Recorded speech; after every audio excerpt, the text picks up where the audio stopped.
So, has your printer stopped printing because of this error? Let me zoom in and show you right there. That error. Let's see what that is. Maintenance box is nearing end of its service life. So it is not letting me print right now. So let's change the maintenance box.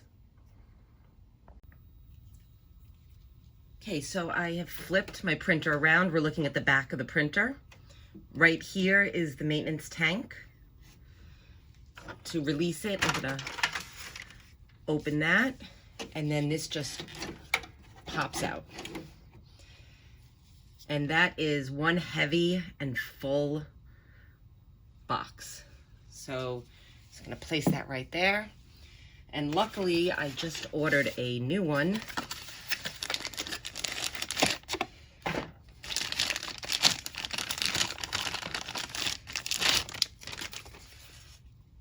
It gives me all the directions. Oop. Am I in focus? Well, it gives me all of the directions, and it's really just as easy as slipping it right back in. And you can see this is nice and this is what soaks up your excess ink right there. Pop that in,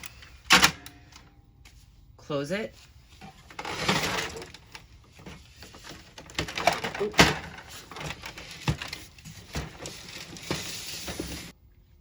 And now that error message is gone and we are ready to print.